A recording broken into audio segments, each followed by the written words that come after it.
Alors, bonjour tout le monde. Nous allons continuer avec les protéines antimicrobiennes qui sont le dernier chapitre de la première barrière. Vous savez, la première barrière dit de l'immunité innée qui pourrait partir. Hein? Donc, non, c'est avant-dernier, protéines antimicrobiennes.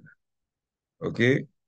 Et donc, diverses protéines antimicrobiennes accentuent les défenses innées de l'organisme en attaquant directement les micro-organismes ou en les empêchant de se reproduire. Les protéines antimicrobiennes les plus importantes sont l'interféron et les protéines du complément. Donc, tu as commencé avec interféron.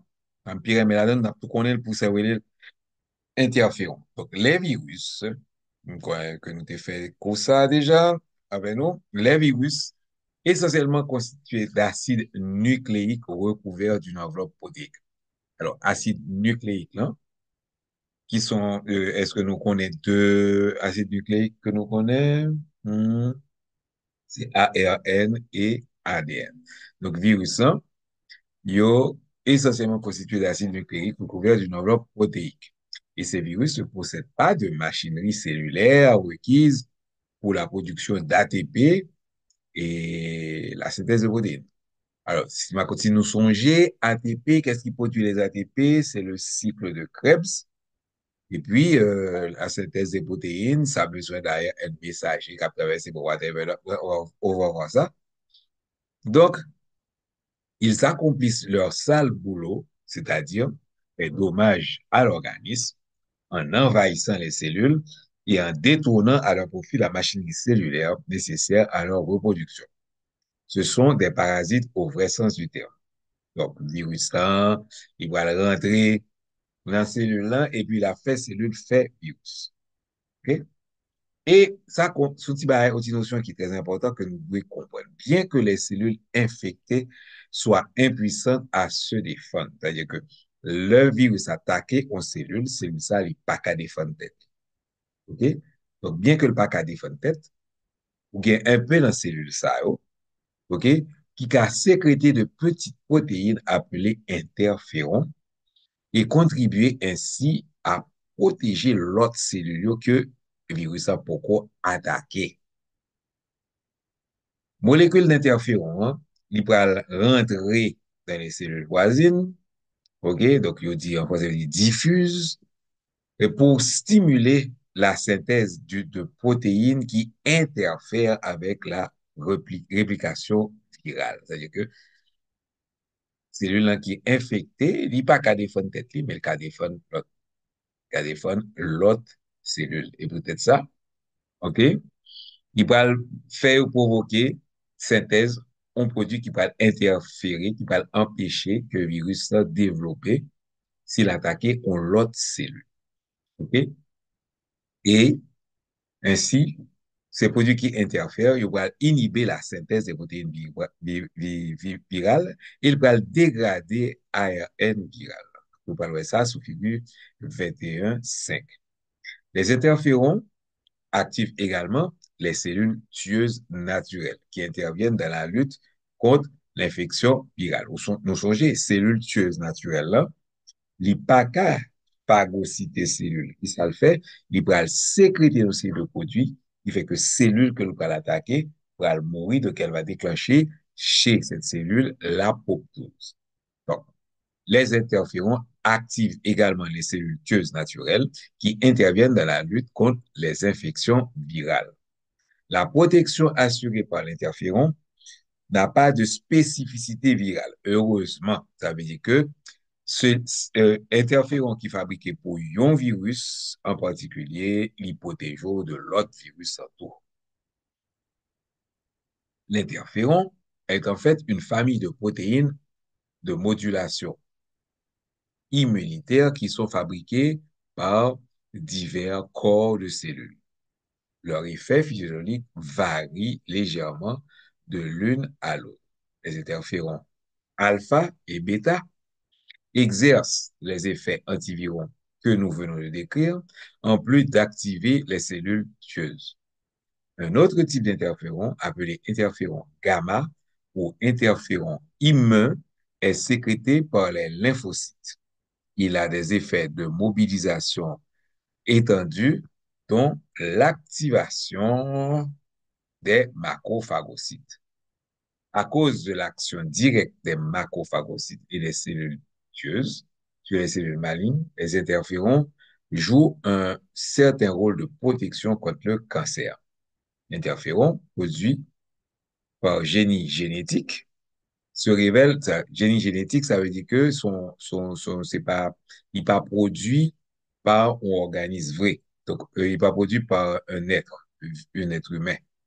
OK? Donc, ou par une cellule et ou vient transformer patrimoine génétique cellule ça pour le cas sécréter interféron et qu'on y a ou rassembler, ou concentrer et au cas injecter en l'autre monde comme médicament. C'est ce qu'on appelle l'interféron produit par génie génétique. Donc, il se révèle utile pour lutter contre certaines maladies, par exemple l'hépatite C, les condylomes génitaux et la sclérose en plaques. Donc, ça, c'était interféron. Et nous allons regarder schéma que nous montré nous. On est toujours dans les défenses innées et on est dans les défenses internes. Songez que première défense, c'est les défenses physiques, c'était la peau, il est muqueuse. Donc, à commencer dans un, nous avons deux cellules, ça qui est infecté et ça qui va le protéger. Songez, ça qui est infecté, il n'est pas capable de défendre tête li. Mais il a produit interféron qui peut empêcher le virus infecter l'autre cellule qui peut attaquer. Donc, comme tous les virus, ils pénètrent dans la cellule, OK?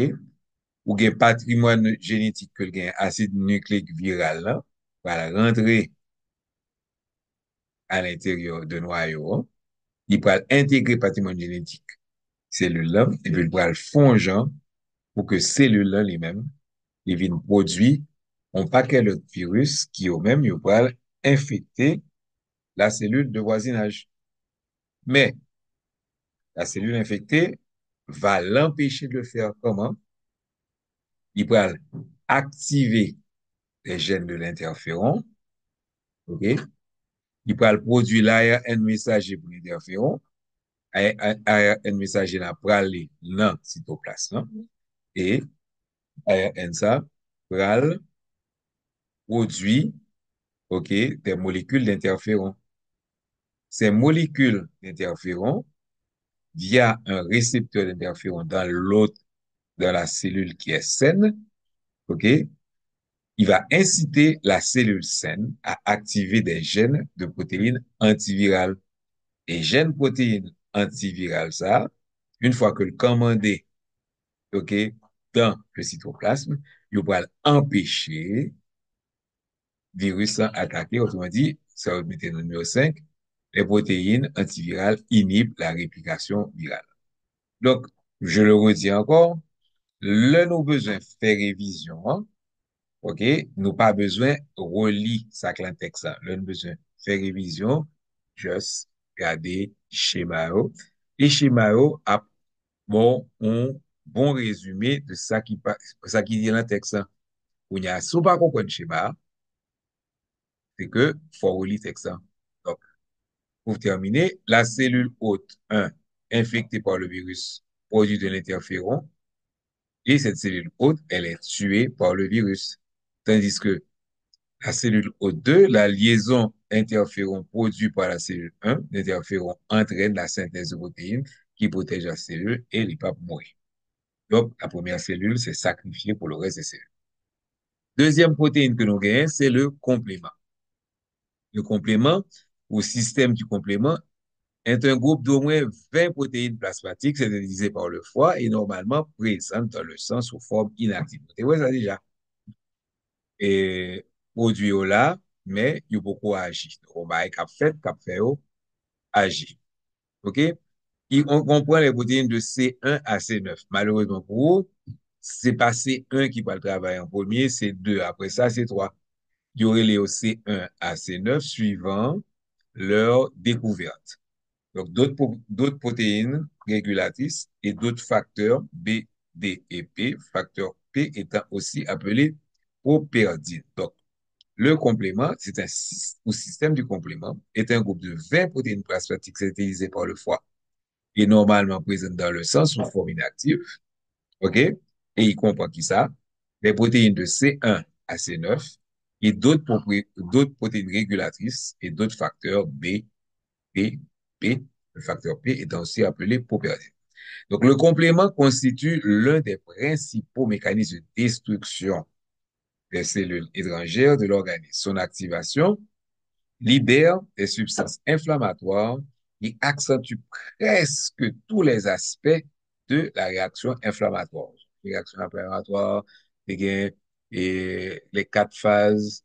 Première partie, si je ne me pas tromper, c'est la leucocytose, augmentation des leucocytes. Ensuite, la marginalisation, la diapédèse, et puis le chimiotactisme qui amène ça, et qui amène les leucocytes au niveau de la zone atteinte, etc. OK? Maintenant, le complément, et ma fonti digression, nous fait infection osseuse avec. Donc, vous songez que sous besoin qu'on ait si mon a fait infection, ou fait CRP, donc qui est C-réactive et protéine. Donc, on va calculer l'augmentation du taux des protéines du complément.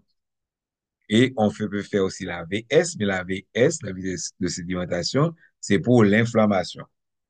OK? Donc, spécifique à l'infection, c'est le complément. Le complément activé élimine aussi certaines bactéries et d'autres types de cellules par cytolyse. Heureusement, nos propres cellules sont dotées de protéines qui inhibent l'activation du complément. Sinon, le complément va tuer toutes les cellules que le choix. Bien qu'il, bien qu'il soit lui-même un mécanisme de défense non spécifique, le complément complète les deux systèmes de défense innés et adaptatifs, c'est-à-dire qu'il accroît leur efficacité. Et nous pourrons le voir dans la figure 21.6. Dans la figure 21.6, après ça, nous allons le retourner. OK? Donc, le complément, il a trois voies, OK, pour l'activation du complément. Donc, les trois voies qui activent le complément convergent au niveau du facteur C3. Quelles sont ces trois voies-là? La voie classique, activée par les anticorps qui recouvrent la cellule cible. La voie des lectines, activée par des lectines qui se lient à des glucides spécifiques situés à la surface du micro-organisme. Et vous avez la voie alterne, activée par la liaison de certaines protéines du complément et d'autres facteurs, nous dirons ça B, D et P, à la surface des micro-organismes. Bon, et là, maintenant, on va voir la vidéo. Le problème qui est dans la vidéo, sont absortis, mais à privé, on l'autre là, sont à doubler, donc pas obligé de couper dans le son, hein, pour nous garder simplement ce qui est sous-titré. Alors, par contre, chasse parce que moi-même, pas de gain ça, alors, la faculté, c'était simplement les notes du professeur et les livres. On y va.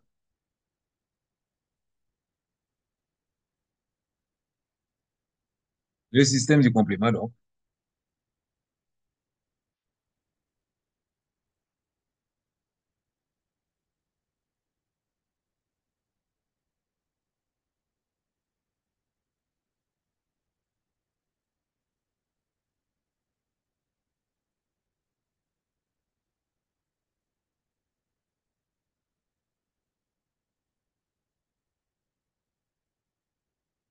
activation du complément.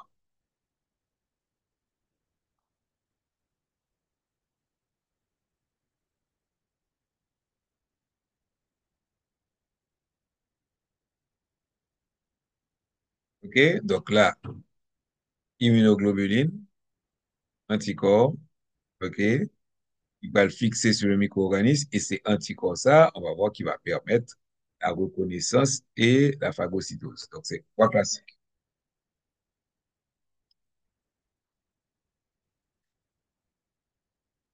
Donc, j'anticipe un peu, mais nous songez si ça a été l'optionnisation. La mise en-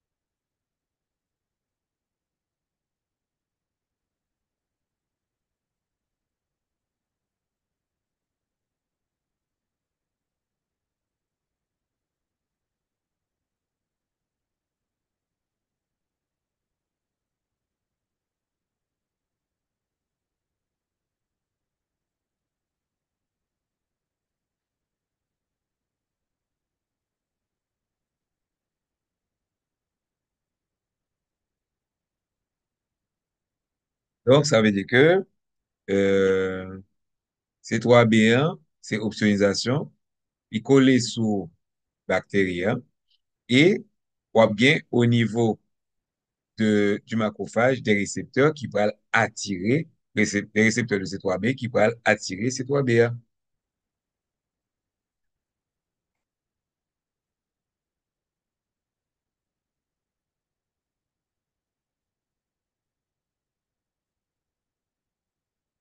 Donc, conséquence de la réaction inflammatoire,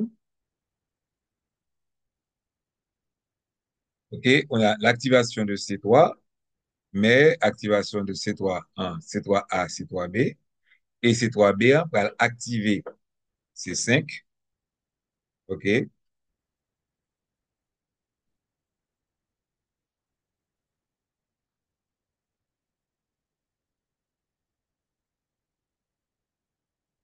et il va lier à leur récepteur à la surface des mastocytes, donc ça sont mastocytes.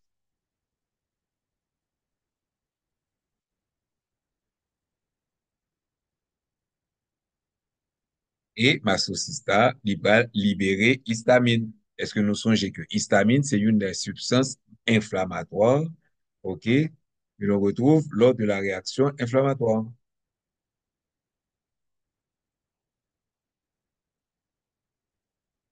Songez que tout ça, histamine a été fait comme augmentation du volume des vaisseaux, augmentation de la perméabilité capillaire, tout et tout. Là, on montre au vaisseau cap dilaté. Et par diabetes, je montre au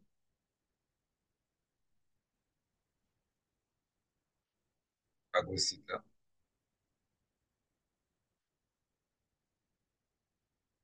attiré par chimiotactisme. Donc, conséquence, destruction de la cellule. Donc, une dernière conséquence de l'activation du C3 permet l'assemblage d'un complexe d'attaque. Il y a rien à ça.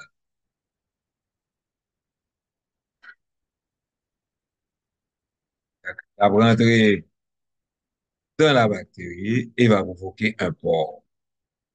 Et toute sa quantité de bactéries absortie et de l'eau liquide, le liquide, le liquide extracellulaire par rempli et bactérien, la cellule microbienne qui, ouf, qui pète et cytolyse. Donc, pour nous résumer, d'après ça, ça nous est avec vidéo ça, c'est que l'activation du complexe du complément va permettre d'augmenter l'opsonalisation et deuxièmement, va provoquer directement la cytolyse des agents bactériens. Et donc, on voit ça sur le schéma. C326, on va le diviser en C3A et C3B. Les C3B vont se fixer à la surface des agents pathogènes simulant la phagocytose, donc une obsonalisation. OK? De un peu les C3A vont favoriser la réaction inflammatoire. On a vu, l'ibral font mastocyste sécréter un paquet d'histamine. OK? Donc, libération d'histamine augmente la perméabilité des vaisseaux sanguins, attire les phagocytes, etc.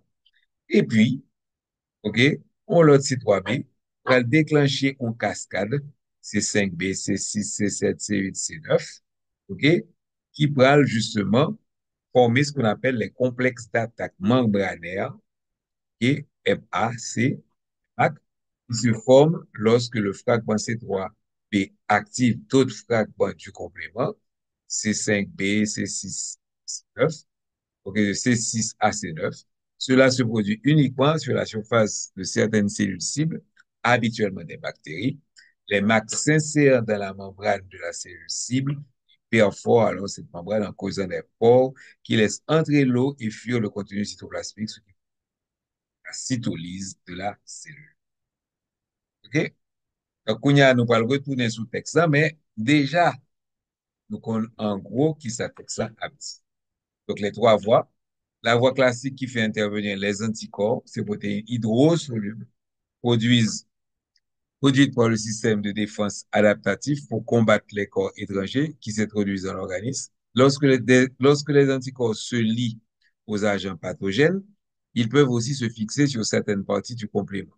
Cette double liaison, appelée fixation du complément, est la première étape de cette voie d'activation du complément. OK? Donc, ça, c'est la voie classique.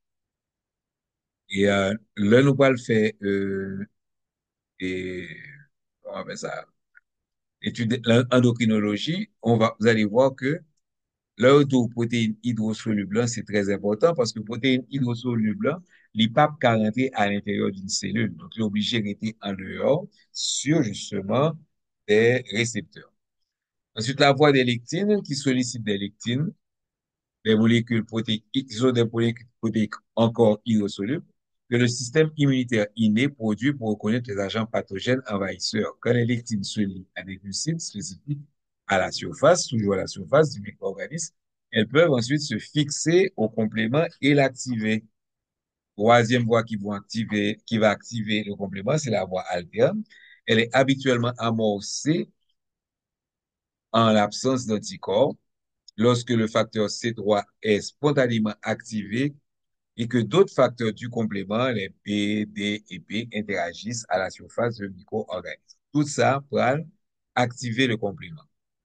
Comme dans le cas de la coagulation du sang, l'activation du complément par chacune des voies déclenche une cascade de réactions qui conduisent à l'activation séquentielle de facteurs protéiques, au cours de laquelle chaque composant catalyse l'étape suivante. Donc là, on te montré dans le schéma la formation, l'activation d'un facteur du complément va activer un prochain facteur du complément. C'est ce qu'on appelle la cascade.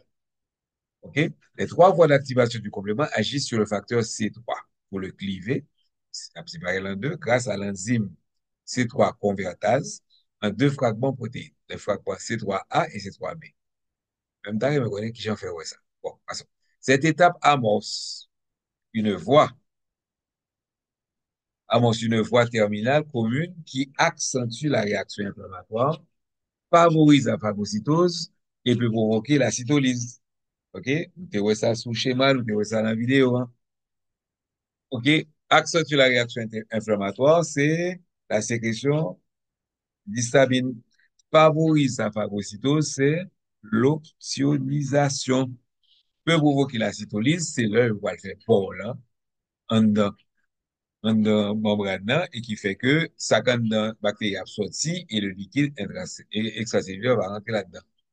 Donc, le processus cytolytique débute par la fixation du C3b qui se lie à la surface de la cellule cible par le biais des liaisons covalentes. Cette fixation entraîne l'insertion dans la membrane plasmique de la cellule cible d'un groupe de protéines du complément nommé complexe d'attaque membranaire, les fameux MAC.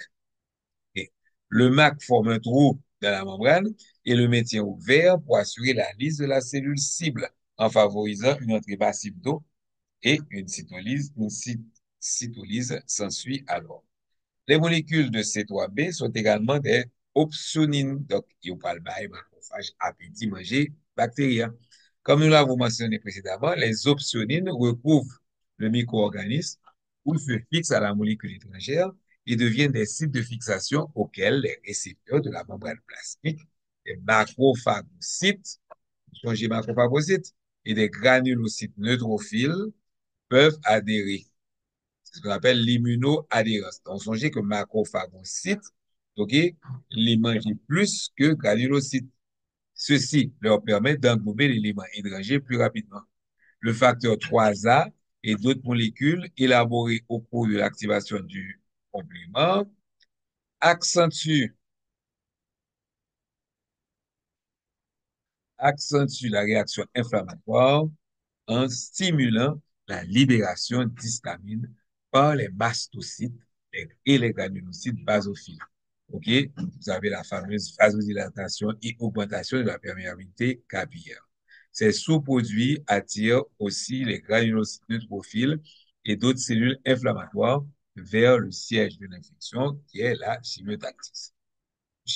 Donc, OK? Vous avez trois voies classiques pour l'activation du complément. OK? et qui va nous donner trois actions. L'optionnisation, la, l'augmentation de la réaction inflammatoire et grâce avec les MAC, et la cytolyse. Voilà, c'était tout pour cette partie. Donc, prochaine vidéo, il va louer avec nous la fièvre. La prochaine vidéo.